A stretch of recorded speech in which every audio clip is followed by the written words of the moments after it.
Apalagi kalian kan seperti 2021 ini menyusun KTTA ya, karya tulis ya. Karya tulis akhir. Kalau nggak salah minggu ini ya, harus dikumpulin ya proposalnya. Semoga semuanya lancar proposalnya. Penulisan karya tulisnya juga lancar. Dan ya tinggal 1 semester lebih sedikit kalian di STAN ya, UPKM STAN. Akan segera lulus, wisuda, ya wisuda habis itu penempatan instansi, habis penempatan instansi bekerja. Yang lulusan kemarin sekarang sudah yang di Direktur Jenderal Perbendaharaan itu hari ini mereka sudah lapor ke kantor dan mungkin minggu depan sudah mulai bekerja. Mungkin di Direktorat Jenderal yang lain juga sama, di kementerian yang lain juga mungkin sama. Berjalan cepat. Hari ini kita teman-teman semua sehat kan ya?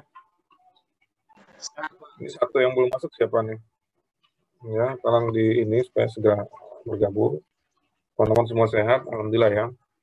Nah, kemudian kita akan hari ini belajar mengenai piutang ya kan? Mengenai piutang, terus kemudian kalau nggak salah tuh habis piutang nanti ada utang, ya, ada utang. Untuk tugas UAS nanti jangan lupa ya. Ini ternyata kan kita tinggal 1, 2, 3 ya. 3 pertemuan lagi kan? 3 pertemuan lagi. Jangan lupa tugas pribadi maupun tugas kelompok. Oke, hari ini kita bahas mengenai piutang. Saya akan share screen mengenai piutang.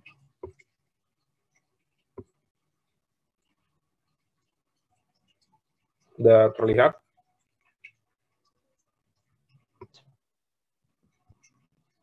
Oke ya, mengenai piutang ya. Kita hari ini mengenai piutang. Nanti yang di sini baru kelompok yang bersangkutan share videonya. Untuk dasar hukum sebenarnya nggak ada yang berbeda. Berbedanya adalah untuk piutang itu dia memang punya beberapa perangkat peraturan. Sebenarnya yang di luar sini ini masih ada gitu ya. Tentang piutang ada peraturan pemerintah mengenai piutang gitu ya. Kemudian di dalam Undang-Undang Perbendaharaan memang piutang ini punya tempat ya. Punya tempat tersendiri mengenai piutang gitu ya. Undang-Undang Perbendaharaan. Kita bicara mengenai sistem informasi akuntansi, ini kalau kita bicara mengenai sakti, ya berarti ada beberapa PMK terkait, gitu ya.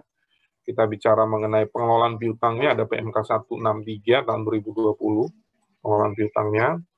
Piutang ini berarti termasuk yang ada di KL, yang ada di BUN, gitu ya. Baik. Kemudian juga nanti kita lihat bahwa secara akuntansi piutang ini juga walaupun tidak ada di pernyataan standar akuntansi tersendiri mengenai piutang, tapi dia ada buletin teknis mengenai piutang. Nah, kalian bisa baca nanti ya, buletin teknis mengenai piutang di website KSAP ada. Itu sangat penting karena piutang ini ada di semua KL. Ini ada di semua KL dan hampir semua satker itu punya piutang. Kalian bisa lihat di neraca pemerintah, itu piutang nilainya juga sangat besar. Oke, ya apa itu piutang? Mungkin teman-teman sudah tahu ya, sudah belajar banyak di akuntansi mengenai piutang. Ya, tapi memang kalau kita bicara mengenai piutang negara gitu ya, itu berbeda dengan yang kalau kalian belajar di akuntansi misalnya di prinsipal atau di intermediate ya mengenai account apa namanya receivable ya. Ini beda, gitu ya, sedikit berbeda. Oke ya, jadi kalau dilihat memang jumlah uang yang akan diterima oleh pemerintah dan atau hak pemerintah yang dapat dinilai dengan uang, ya. Nah, penyebabnya ini yang berbeda dengan yang di swasta. Ya. Kenapa? Karena dia bisa timbul sebagai akibat perjanjian, kewenangan pemerintah berdasarkan peraturan perundang-undangan yang berlaku, atau akibat lainnya yang sah. Nah, kalau kita bicara di sektor private, biasanya itu piutang itu timbul sebagai ada istilahnya transaksi pertukaran. Ya, pertukarannya itu ada. Jadi misalnya kalau kita bicara piutang dagang, ya ada transaksi dagang, si perusahaan memberikan barang, kemudian si pembeli membeli tetapi dia belum bayar, misalnya gitu ya. Ada transaksi pertukaran di situ. Kalau di pemerintah tidak selalu ada transaksi pertukaran. Kita bicara mengenai piutang tidak selalu ada transaksi pertukaran. Ya.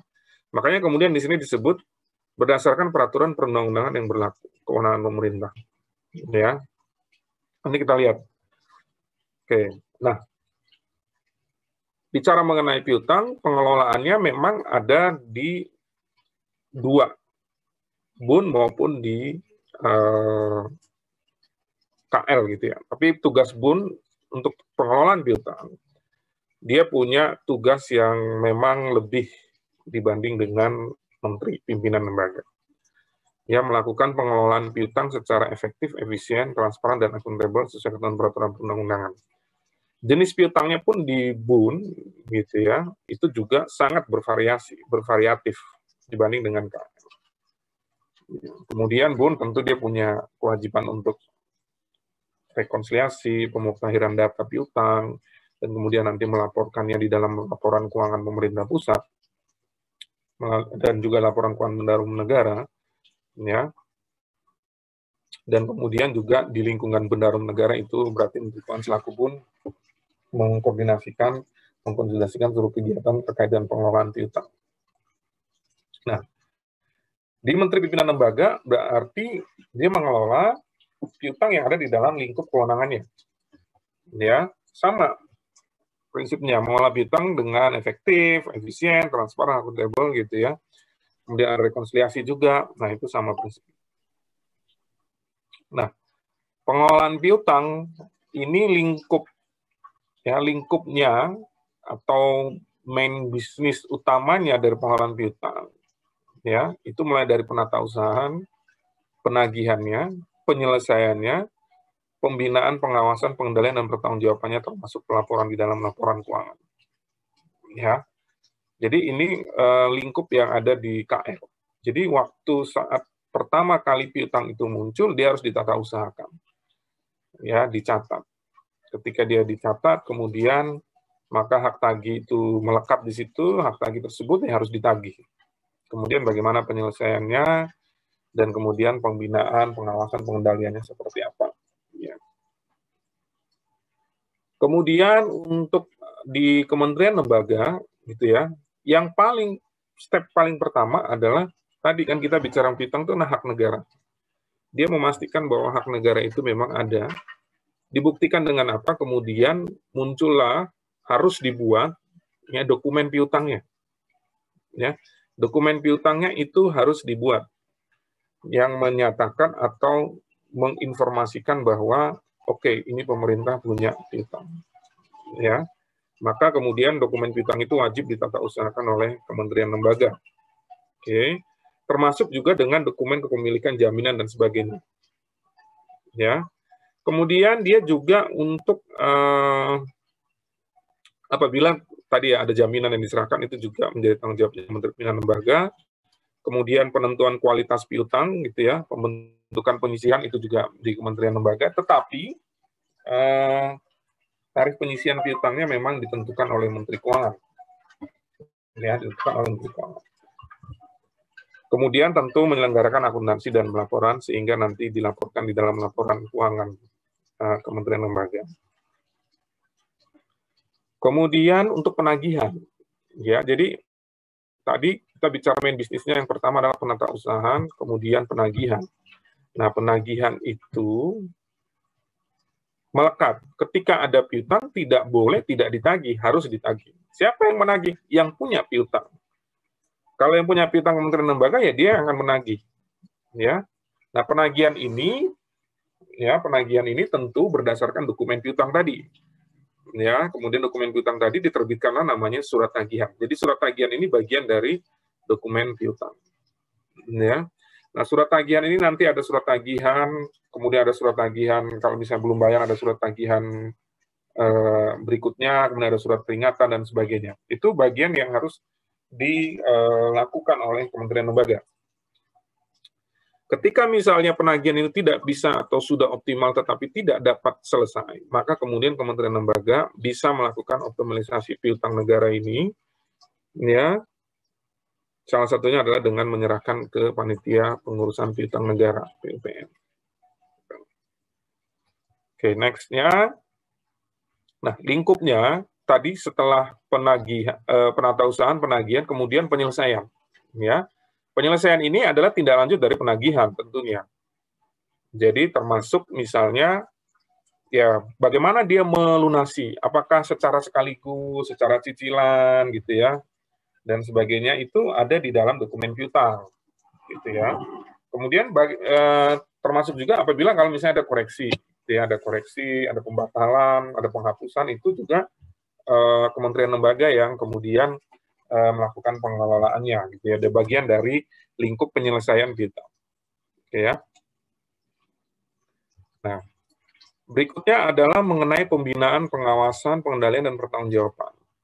Nah, yang pertama adalah tentu ya Menteri Pimpinan Lembaga ini melakukan pembinaan, pengawasan, pengendalian dan pertanggungjawaban. Ini ada beberapa. Ya, kalian bisa lihat di dalam slide ini salah satu yang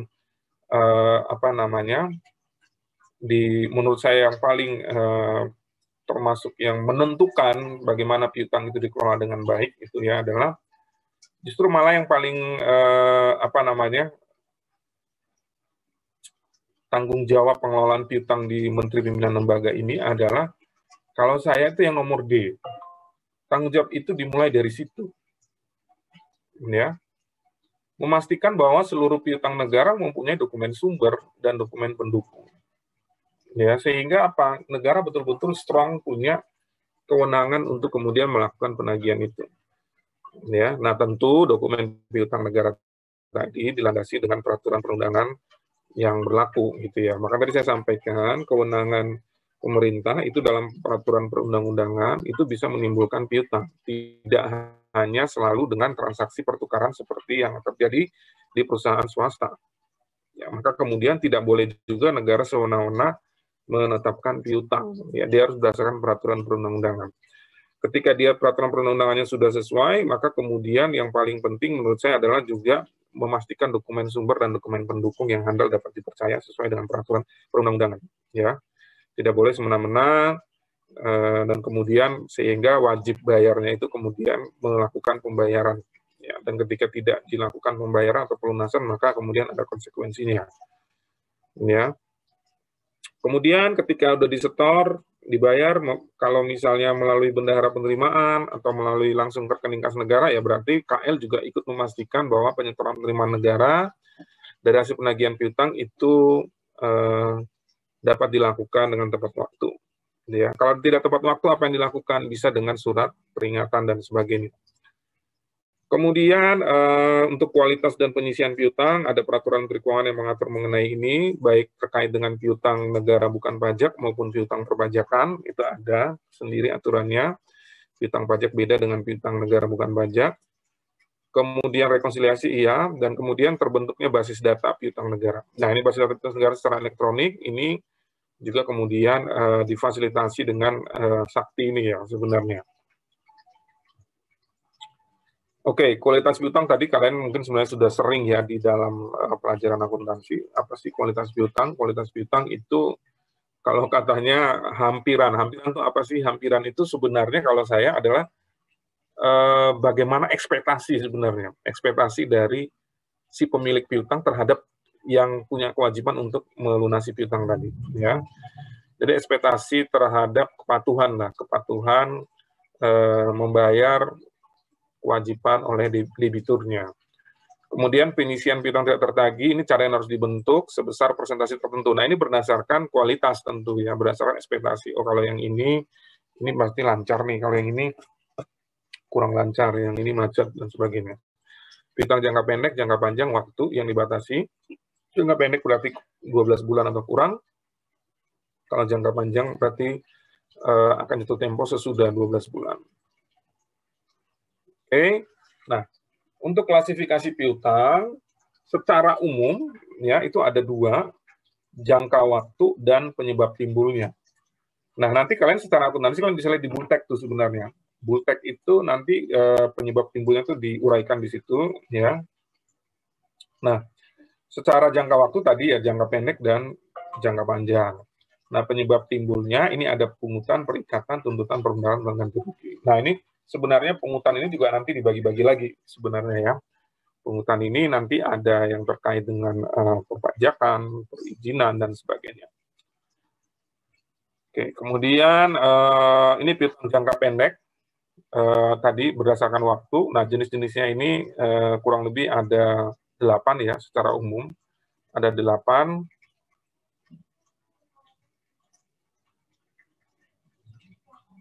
Delapan ini salah satunya yang sangat besar memang itu adalah piutang pajak ya. Piutang pajak itu nilainya makin lama makin besar. Ya ini challenge buat Kementerian Keuangan. Teman-teman di Direktorat Jenderal Pajak setelah penerbitan surat ketentuan pajak bagaimana penagihannya ya. Kemudian ada piutang bukan pajak. Sebenarnya piutang bukan pajak ini jenisnya juga macam-macam di setiap kementerian lembaga itu tergantung dari kementerian lembaganya. Kemudian ada bagian lancar tagihan penjualan angsuran, artinya ini pemerintah melakukan penjualan asetnya. Kemudian tuntutan perbendaharaan dan ganti rugi ini terkait dengan kerugian yang ditimbulkan oleh PNS maupun oleh bendahara. Kemudian bagian lancar piutang jangka panjang ini artinya piutang jangka panjang tetapi akan jatuh tempo sebagiannya di dalam 1 tahun ke depan. Kemudian beban dibayar di muka, uang muka belanja, ini ya boleh dibilang ya mirip-mirip piutang ya sebenarnya, tapi selalu di dalam neraca pemerintah itu ini disajikan terpisah. Kemudian ada piutang dari BLU, ya piutang dari BLU. BLU itu kemarin kita sudah pernah membahas, ini ada BLU penyedia barang jasa, BLU pengelola kawasan, dan BLU pengelola dana. Kemudian piutang transfer ke daerah ini berarti timbul akibat dari pemerintah pusat memberikan transfer yang lebih besar daripada yang seharusnya diterima oleh suatu pemerintah daerah. Oke, nah ini piutang jangka pendek tadi piutang pajak, ini timbul akibat penetapan ya, sebenarnya timbul akibat penetapan kewajiban perpajakan yang harus dibayar oleh wajib pajak, gitu ya. Nah, pajak ini kan ada pajak dalam negeri dan ada pajak internasional. Pajak dalam negeri itu ada PPH, PPN, ya, ada BPHTB, PBB, ya, ada pajak lainnya. Nah, kemudian ada pajak perdagangan internasional, ini ada bea masuk, ada bea keluar, gitu ya. Kemudian, tadi pajak dalam negeri termasuk dalamnya cukai, gitu. Nah, ini ditetapkan, kemudian surat penetapannya itu menjadi dasar wajib pajak untuk membayar, dan kalau belum bayar sampai dengan akhir periode yang ditentukan, maka dia akan dicatat sebagai piutang. Ya. Nah, untuk piutang bukan pajak, kalau teman-teman ingat, penerimaan negara bukan pajak itu secara garis besar, selain dengan BLU, gitu ya, itu dia ada 3. Yang pertama adalah dari penerimaan sumber daya alam, kemudian laba BUMN, dan ada PNBP lainnya. Ya, nah jadi ya sama prinsipnya, belum dilunasi sampai dengan akhir periode pelaporan. Ya, nah piutang dari penerimaan sumber daya alam ini berarti kalian ingat dia nanti ada sumber daya alam migas dan non migas. Ya, migas, minyak bumi dan gas, nanti ada panas bumi, ada perikanan ya, yang non migas itu ada panas bumi, ada perikanan, ada mineral dan batu bara, ya, pertambangan umum, kehutanan, itu masuk di dalam penerimaan sumber daya alam. Kemudian ada dari laba BUMN. Laba BUMN ini artinya pemerintah sudah punya hak atas dividen yang dibagikan oleh BUMN, pemerintah sebagai pemegang saham, tapi kemudian sampai dengan akhir periode dividen tersebut belum disetorkan ke kas negara, maka kita akan mengakui dia sebagai piutang dari pendapatan laba BUMN, ya. Kemudian ada piutang dari PNBP lainnya, ini berarti di seluruh KL ada, ya, tergantung dari jenis PNBP-nya. PNBP lainnya ini macam-macam, ya. Ada PNBP fungsional dan PNBP non-fungsional. Kemarin kalian ingat bahwa PNBP fungsional itu yang melekat di tupoksinya KL, misalnya kalau di BPM itu terkait dengan pertanahan, di kepolisian terkait dengan surat tanda kendaraan bermotor, gitu ya. Kemudian ada misalnya di Kementerian Hukum dan HAM, ada imigrasi dan sebagainya. Kemudian juga macam-macam di sini, biasanya PNBP lainnya ini ya dia sesuai dengan yang ada di jenis masing-masing dari PNBP lainnya. Kalian bisa lihat PNBP lainnya itu banyak sekali, akunnya itu 425, dan 425-nya ini juga jenisnya banyak sekali. Ya, jadi pada dasarnya setiap jenis penerimaan itu bisa saja timbul piutang. Ketika penerimaan itu sudah menjadi hak negara tetapi belum disetorkan oleh yang wajib menyetorkan sampai dengan akhir periode. Kemudian ada bagian lancar tagihan penjualan angsuran. Ini jatuh tempo dalam 12 bulan setelah tanggal pelaporan keuangan. Ini untuk yang misalnya negara melakukan penjualan asetnya, misalnya mobil dinas yang dilelang gitu misalnya, ya.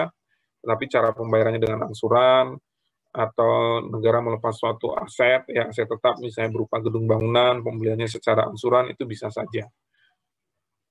Oke, kemudian untuk tagihan tuntutan perbendaharaan maupun tuntutan ganti rugi pada prinsipnya ini adalah piutang jangka panjang. Namun demikian ketika ada yang harus jatuh tempo dalam 1 bulan, dalam 1 tahun, maka itu disebut bagian lancar, ya, bagian lancar dari TP-TGR. Tuntutan perbendaharaan dan tuntutan ganti rugi.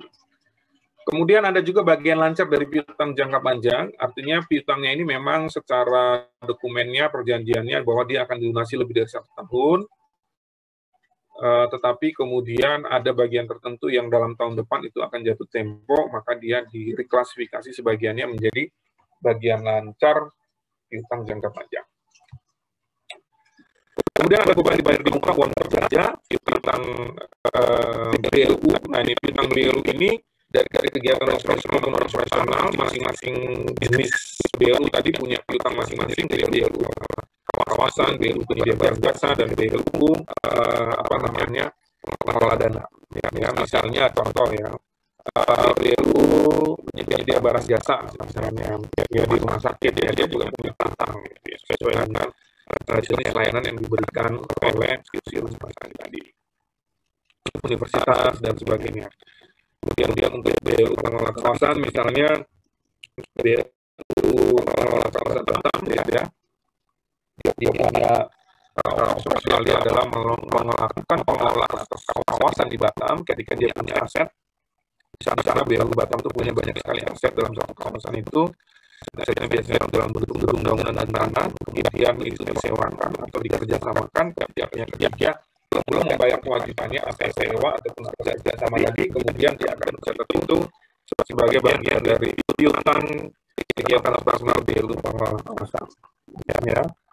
Kemudian untuk transfer ke daerah, ini timbul akibat transfer daerah yang dibayarkan oleh pemerintah pusat melebihi dari yang menjadi hak pemerintah daerah tadi. Nah, ini saja terjadi. Ya, saja terjadi. Oke. Kemudian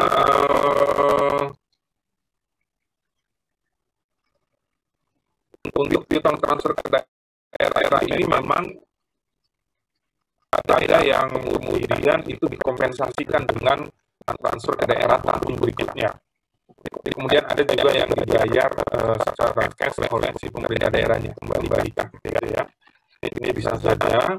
Kemudian untuk piutang jangka panjang itu jangka pendek ya. Untuk jangka panjang ini ada bagian penjualan angsuran, kemudian ada piutang tuntutan perbendaharaan, tuntutan ganti rugi, kemudian ada penerusan pinjaman ini karena BUMN, BUD, pemerintah daerah itu tidak boleh melakukan pinjaman secara langsung ke lembaga keuangan internasional maupun ke pemerintah negara lain, maka kemudian pemerintah pusat melakukan pinjaman dan kemudian diteruskan pinjamkan ke pemerintah daerah maupun ke BUMN, BUD. ya. Kemudian ada piutang jangka panjang kredit pemerintah. Nah, ini pemerintah bisa saja memberikan kredit, ya, kalau misalnya adalah kredit usaha rakyat, ya. Kemudian pemerintah bisa memberikan pinjaman jangka panjang atau dana halangan. Contohnya misalnya kemarin Ibu adalah terkait dengan penanganan Lapindo, itu kemudian pemerintah memberikan dana halangan yang kemudian menjadi piutang jangka panjang pemerintah ke Lapindo, ya, itu juga bagian dari piutang jangka panjang. Nah, untuk bicara mengenai akuntansi sendiri, teman-teman selalu saya sampaikan, akuntansi itu selalu ada pengakuan, pengukuran, kajian, dan pengungkapan. Ya, nah, kita bicara mengenai piutang, maka pengakuannya harus jelas. Ya, pengakuannya harus jelas. Pengakuannya pada saat apa? Ya, pada saat timbul hak tagih. Ya, pada saat timbul hak tagih. Nah, timbul hak tagih itu kemudian kita harus sikat L atau siubun, gitu ya, timbul hak tagih. Kemudian diikuti dengan penerbitan dokumen piutang. Kalau kita cuma ngomong, oh ini ada hak tagih, nggak ada dokumen piutang, nggak bisa. Harus ada dasar kemudian dokumen piutang itu terbit. Ketika timbul hak tagih tidak ada dokumen piutang, itu kementerian lembaga maupun salah juga. Ya. Dia harus ditindaklanjuti dengan penerbitan dokumen piutang, ya. Setelah pengakuan itu kemudian dituangkan dalam dokumen piutang, di situ nanti dalam dokumen piutang itu paling tidak menggambarkan nilai-nilainya, jenis piutangnya, siapa yang bayar, dibayarnya kapan, cara pembayarannya bagaimana, sehingga nanti pada saat pengakuan dan kemudian dicatat secara akuntansi, ya, itu ya dokumen piutang itu yang menjadi dasar dokumen sumbernya. Setelah itu dilakukan, baru kemudian kita bisa melakukan proses selanjutnya, penagihan, ya, kemudian penyisihan piutangnya, kemudian penyelesaiannya seperti apa dan sebagainya. Ya, jadi surat kepahaman penagihannya itu kemudian harus diterbitkan. Nah, kualitas tulisan sendiri ada lancar, ada kurang lancar, ada ragu-ragu, dan ada macet. Ya, lancar ini pemerintah secara umum menetapkan penyisiannya itu 0,5%, kurang lancar 10%, ragu-ragu 50%, macet itu 100%. Gitu ya. Nah, ketika dia sudah macet, kalau di RL, maka kemudian dilakukan upaya, salah satunya adalah menyerahkan ke panitia pengurusan piutang negara, PPPN, ya, di Kementerian Keuangan untuk melakukan kajian secara lebih optimal. Nah, penagihan secara optimal ini nanti bisa kita, bisa segala macamnya. Itu dari PPPN. Nah, untuk penyajian piutang di neraca, piutang jangka pendek, dia bagian dari aset lancar, gitu ya, sesuai dengan jenis-jenis piutangnya, ya, ada piutang pajak, bagian lancar PTA, bagian lancar TPTGR, bagian lancar piutang jangka panjang, piutang BU, piutang salah daerah, piutang lainnya, yang semuanya sesuai dengan jatuh temponya adalah kurang dari 1 tahun, itu disajikan sebagai bagian dari aset lancar. Ya. Oke, kemudian apa yang tadi ya, pengakuan, pengukuran itu di dokumen piutang, kemudian penyajiannya tadi di dalam neraca seperti itu, kemudian pengungkapannya. Nah, pengungkapan ini ada beberapa hal yang memang dipersyaratkan untuk diungkapkan di dalam catatan atas laporan keuangan. Yang pertama adalah kebijakan akuntansi yang digunakan dalam penilaian, pengakuan, dan pengukuran piutang. Rinciannya seperti apa, piutangnya apa saja, ya, saldonya, kemudian cara perhitungan penyisian piutangnya, ya, kemudian piutang ini apakah masih di dalam proses penagihan atau sudah diserahkan ke panitia pengurusan piutang negara, kemudian barang jaminan atau sitaan kalau ada, ya, kemudian untuk piutang pajak itu termasuk dalam piutang pajak sebenarnya mana yang kemudian masih ada dalam proses sengketa. Ya, kalau piutang pajak ini kemudian memang secara alamiah peraturan perundang-undangan di bidang perpajakan memberikan hak terhadap wajib pajak untuk melakukan pengajuan keberatan atau banding terhadap penetapan pajak. Nah, itu keberatan dan banding itu kemudian bisa sampai ke pengadilan pajak, maka kemudian perlu diungkapkan di dalam catatan laporan keuangan mengenai piutang pajak yang dalam proses peradilan, ya. Kemudian penjelasan atas penyelesaian piutang, ini tindakan penagihannya seperti apa, apalagi kalau piutangnya besar, termasuk piutang perpajakan, itu ya seperti apa penagihannya, dan sebagainya macamnya itu diungkapkan di dalam catatan atas laporan keuangan. Oke, sampai sini ada pertanyaan?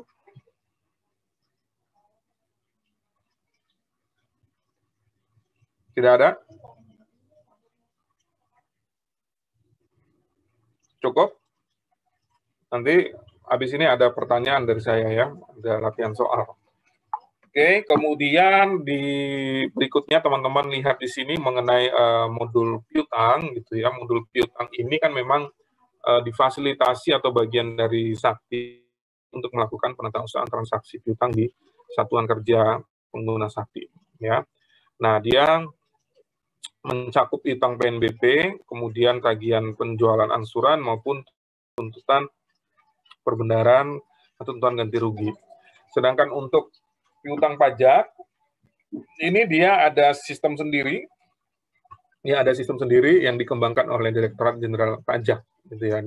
Karena apa? Karena memang untuk piutang perpajakan itu terdapat beberapa mekanisme perlakuan yang berbeda dibanding dengan piutang PNBP, dan kemudian juga di situ terdapat beberapa data yang sifatnya rahasia, yang kemudian ada DJP punya namanya sistem informasi perpajakan.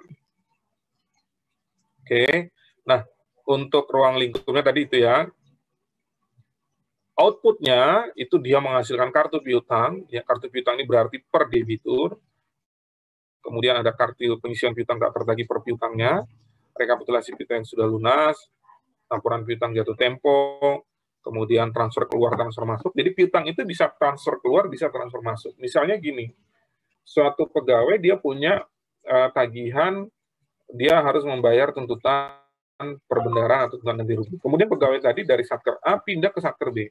Maka kemudian Satker A akan melakukan transfer ke Satker B, dan Satker B akan menerima si pegawai tadi, termasuk hak penagihan atas piutangnya. Ketika itu terjadi, maka dia ada transfer keluar dan transfer masuk piutang. Oke, nah ini alur modul piutang. Sekali lagi, paling utama adalah dokumen piutangnya. Ya, dokumen piutang. Ya, maka di alur modul piutang ini teman-teman lihat bahwa dokumen piutang yang pertama disebut.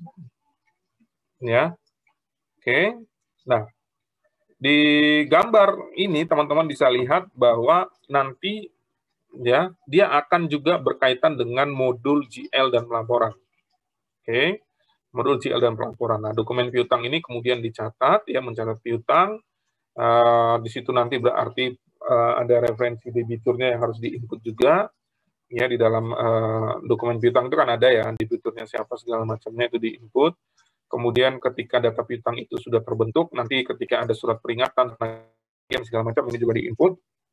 Nanti dari sini kemudian diakumulasi per jenis piutang tadi, kemudian pengisiannya dihitung secara otomatis dalam aplikasi Sakti, dan akan muncul di laporan piutang maupun nanti lari ke modul GL dan laporan. Ya, nah ini ada beberapa, maksudnya ini ada gambaran integrasi modul piutang gitu ya, dengan terkait dengan modul-modul yang lain, ya, modul pembayaran, modul bendahara maupun modul GL pelaporan dan modul administrasi untuk referensinya. Ya, jadi untuk modul pembayaran ini dari SPM gitu ya, dari SPM kalau misalnya yang terkait dengan piutang. Kemudian untuk GL pelaporan ini ketika dia sudah akan muncul di dalam laporan keuangan, modul bendahara ini ketika misalnya sudah ada setoran yang melalui bendahara gitu ya. Ini juga kemudian nanti akan mempengaruhi modul piutang. Nah, dokumen sumber tadi sudah beberapa kali saya sebut, ada surat ketetapannya yang paling utama. Pertama kali ketika piutang itu dicatat, maka dia harus punya surat ketetapan. Tidak boleh mencatat piutang tanpa ada surat ketetapan piutangnya. Kemudian ada surat penagihannya, Surat penagihan ini bisa muncul ketika surat ketentuannya sudah ada atau minimal bersamaan. Kemudian surat keputusan pimpinan lembaga ini kalau misalnya terkait dengan tagihan tuntutan pembenaran, ganti rugi, kemudian surat pernyataan tanggung jawab ini terhadap si debiturnya bertanggung jawab ya. Kemudian ada dokumen-dokumen lain ya, misalnya ketika dia diserahkan ke PUPN dan sebagainya.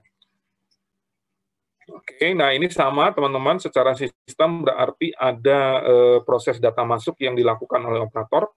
Ya, operator ini dia mencatat referensi debitur, kemudian transaksi piutangnya, kemudian pembayaran atau pelunasannya. Kalau ada surat penagihan juga nanti dia akan mencatat ya, transfer keluar, transfer masuk data piutangnya, kemudian hapus buku atau hapus tagih. Nah ini teman-teman mungkin pernah mendengar hapus buku, hapus tagih. Kalau hapus buku itu artinya kita tidak menyajikan lagi di neraca, ya, tetapi hak tagihnya masih ada. Kalau hapus tagih berarti hak tagihnya juga sudah tidak ada. Ya, oke. Kemudian kalau ada koreksi itu juga, dan termasuk juga dengan reklasifikasi kualitas piutang, ya, misalnya dari lancar menjadi kurang lancar menjadi lancar, atau dari lancar menjadi macet dan sebagainya. Kok gini? Oke. Kemudian berikutnya adalah kita bicara mengenai jurnal gitu ya, mengenai jurnal di modul piutang ini.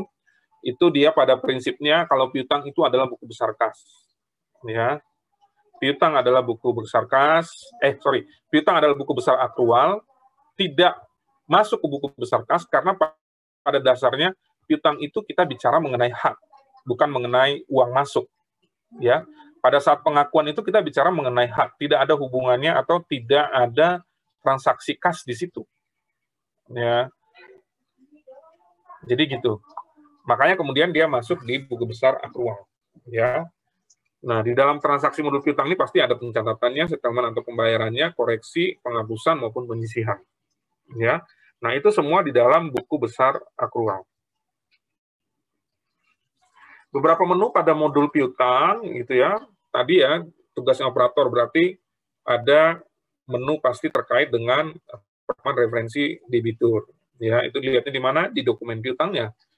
Kemudian ada pencatatan piutang atau tagihannya, surat tagihannya, kemudian pencatatan pembayaran, settlement piutangnya, ada menu untuk koreksi piutangnya, restrukturisasi piutang ini bisa saja, ya pemerintah contohnya pernah melakukan restrukturisasi piutang terhadap PDRM, kemudian kalau ada penerbitan surat peringatan, SP piutang, penyisian piutangnya, TKTM-nya, transfer masuk piutang, penghapusan piutang, dan kemudian tutup buku. Nah, di penghapusan piutang ini tadi ada penghapusan hapus buku dan hapus tagih. Oke ya. Nah, ini menu dalam modul piutang mengenai referensi debitur piutang ya.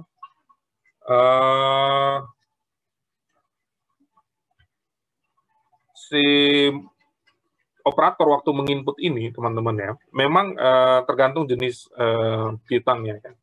Cuman memang dasar operator menginputnya adalah memang dokumen piutangnya. Nah, ini kita ambil contoh di sini adalah terkait dengan wajib pajak ya. Kemudian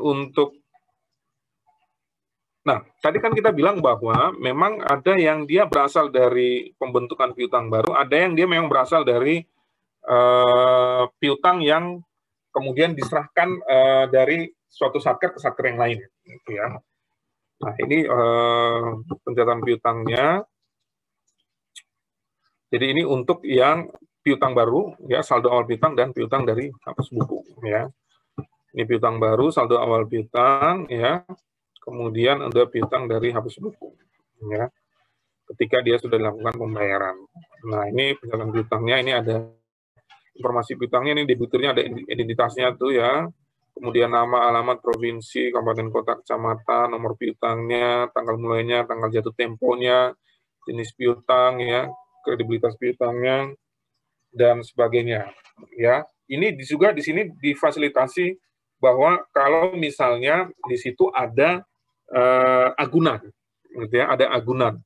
Berarti ada keterangan agunannya, nilai agunannya berapa, keterangannya apa, bentuk agunannya itu kemudian yang diperhitungkannya seperti apa dan sebagainya macamnya. Ya, itu sudah difasilitasi di dalam catatan piutang. Ya. Nah, kalau kita lihat di sini teman-teman bahwa ada satu yang di sini yang paling bawah nih yaitu nilai penyisihannya. Itu di situ nilai penyisihannya ini kemudian dia by system, jadi bukan dihitung secara manual gitu ya. Penyisihannya by system. Ya. Nah,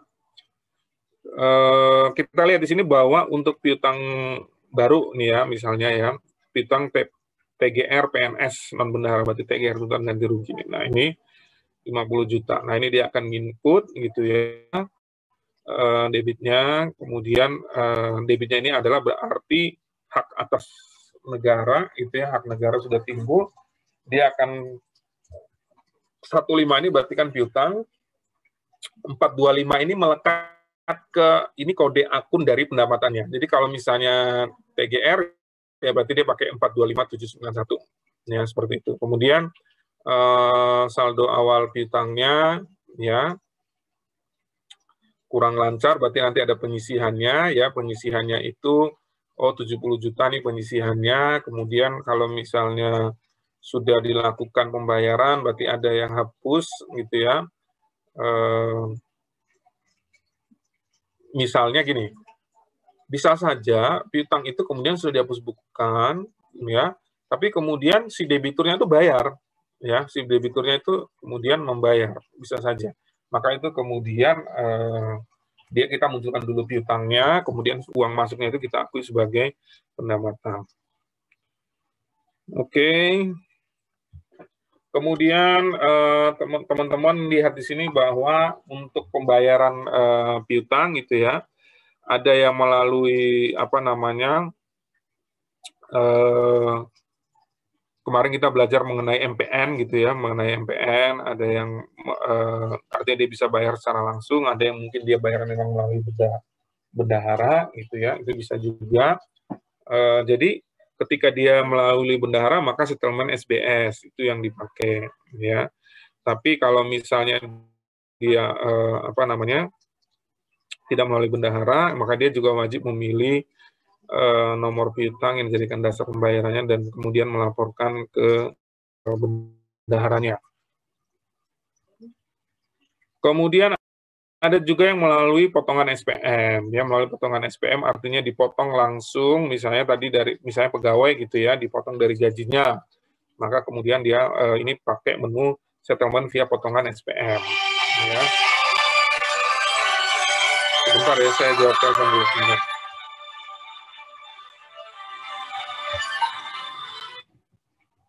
Halo.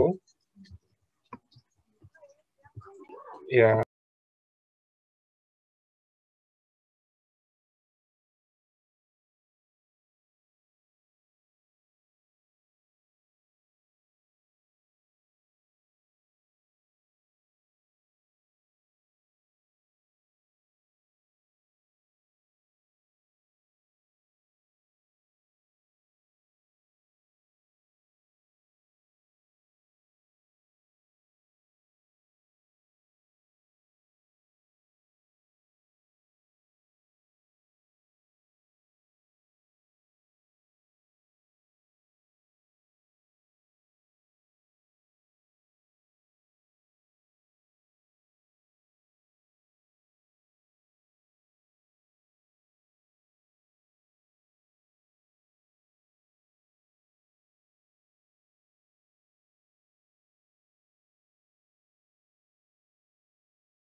Oke ya, kita lanjutkan. Mohon maaf tadi ada telepon dari kantor.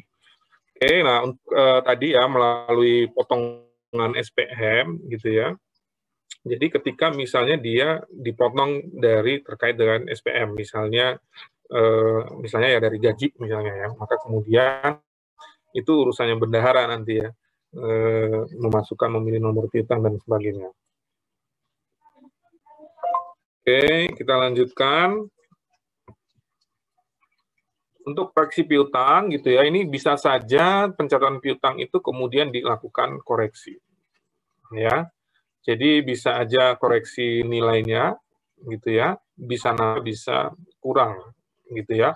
Kalau piutang berkurang berarti ekuitasnya yang didebit, piutangnya dikredit. Karena nilai piutangnya berkurang, maka kekayaan bersih pemerintah juga akan berkurang. Ketika nilai piutang itu dikoreksi menambah, maka dia akan menambah ekuitas, berarti ekuitasnya dikredit, piutangnya juga bertambah, berarti piutang didebit. Saldo normal piutang kan adalah debit ya. Saldo normal ekuitas adalah kredit ya. Jadi seperti itu. Nah, ini nanti piutangnya bertambah, ekuitasnya juga bertambah. Nah, untuk restrukturisasi piutang ini untuk misalnya gitu ya, piutangnya ini kemudian ditetapkan statusnya gitu ya, itu bisa juga dengan lakukan restrukturisasi piutang ya. Piutang macet dapat direstrukturisasi menjadi ragu-ragu atau kurang lancar, ataupun ragu-ragu menjadi kurang lancar, dan juga bisa juga ini sebagai tindak lanjut atau titik awal dari kemudian dilakukannya penghapusan. Jadi pemerintah pernah melakukan restrukturisasi piutang untuk piutang PDAM ya. Jadi masa ininya ada yang diperpanjang, kemudian ada yang tanda kutip dianggap lunas. Ya, dianggap lunas, ada kebijakan pemerintah terhadap PDAM, karena PDAM ini menyangkut hajat hidup orang banyak. Oke, kemudian ada surat peringatan piutang. Ini biasanya ketika jatuh tempo tidak dilakukan membayar, maka dia akan menerbitkan surat peringatan pertama, peringatan kedua, peringatan ketiga. Nah, peringatan pertama ini 30 hari sesudah jatuh tempo, berarti langsung otomatis masuk sebagai kualitas kurang lancar. Kemudian setelah SP1 masih belum bayar, diterbitkanlah SP2, berarti masuk kualitas ragu-ragu, dan setelah 30 hari dari SP2, terbit lagi SP3, itu kualitas macet. Nah, inilah yang kemudian teman-teman mengisyaratkan bahwa pengelola piutang, dalam hal ini Kementerian Lembaga maupun BUN, kemudian harus ketika sudah menetapkan sebuah piutang, ada konsekuensi. Dia harus memantau, dia lihat, oh ini udah dibayar belum dari 30 hari setelah jatuh tempo. Kalau belum dibayar, keluarin SP1, jangan nggak dikeluarin SP1-nya. Demikian juga SP2 dan SP3. Karena ini yang kemudian menjadi dasar untuk juga kita mengkualifikasi atau membagi piutang itu dalam beberapa kelas yang tadi ya, lancar, kurang lancar, ragu-ragu, maupun macet. Oke, kemudian ada penyisian piutang.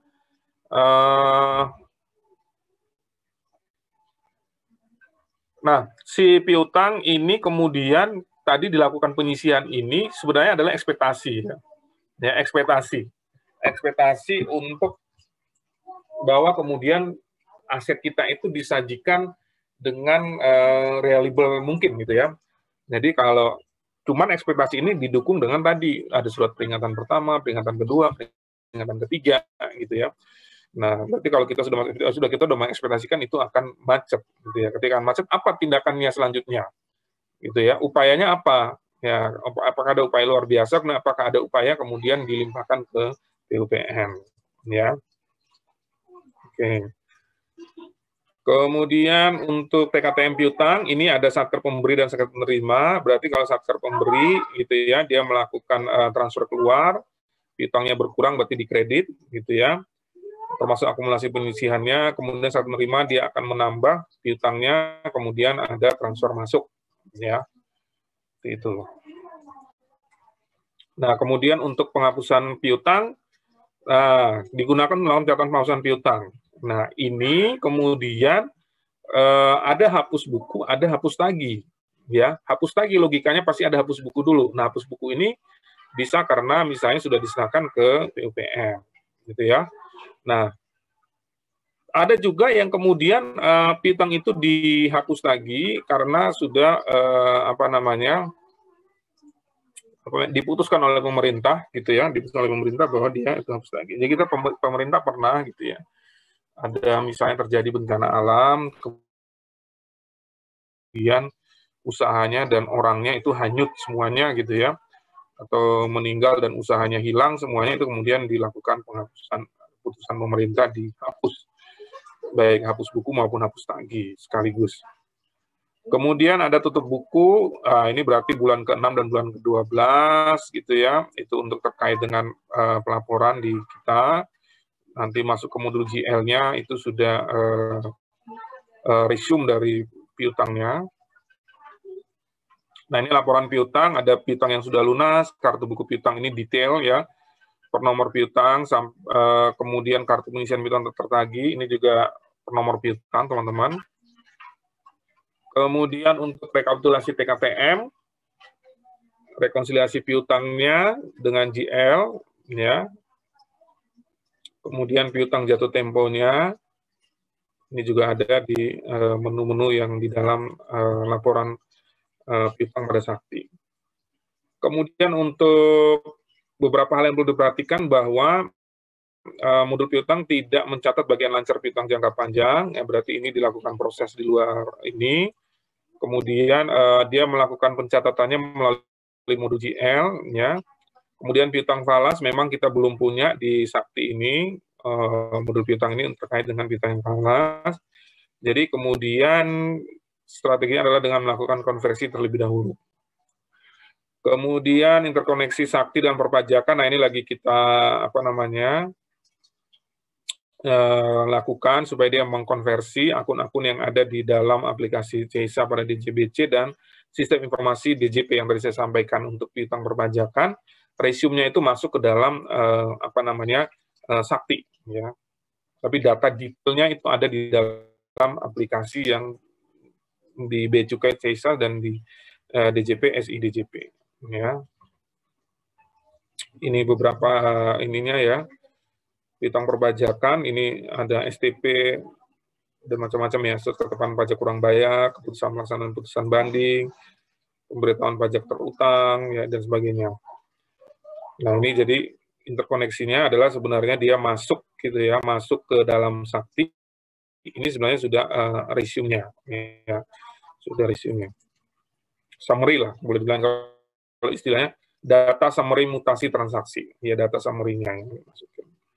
Ini beberapa pengendalian sama seperti modul-modul yang lain, bentuk pengendaliannya karena ada risiko di situ, pasti mengenai data induknya, risiko nggak valid yang mulai dari perekaman referensi debitur dan sebagainya, maka kemudian pengendaliannya tentu dengan pemrosesan data ini dilakukan verifikasi untuk minimalkan ketidakakuratan dan ketivalidan data induknya, kemudian untuk pembatasan data akses, sudah pasti gitu ya, apalagi terkait dengan piutang perpajakan itu sangat sensitif, ya.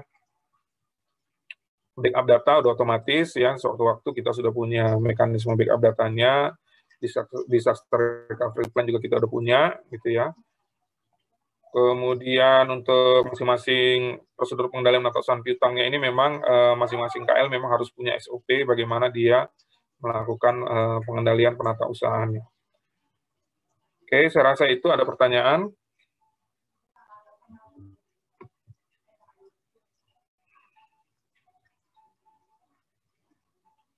Cukup?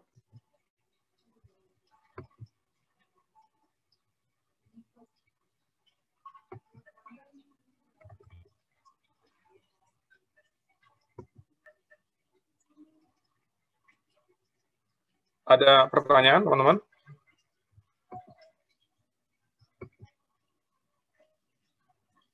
Kok diam semuanya?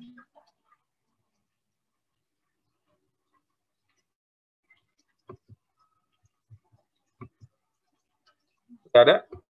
Ini masih nyimak nggak nih? Saya tanya nggak ada yang bersuara nih. Tanya Pak.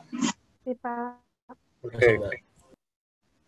Kalau memang tidak ada, udah masuk ajan belum? Sudah, Pak. Udah masuk ya? Oke, kalau udah masuk ajan, kita break 15 menit, gitu ya. Ininya akan saya end meetingnya, ya. Meetingnya akan saya end. Kemudian Kita break 15 menit, nanti 15.20 ya mungkin ya, 15.20 atau 15.15 boleh ya. Nanti bisa di-share video dari kelompok yang punya tugas di hari ini ya. Itu ya. Iya, Pak. Baik. Oke ya, saya end ya. Kita kembali ke WA Group ya.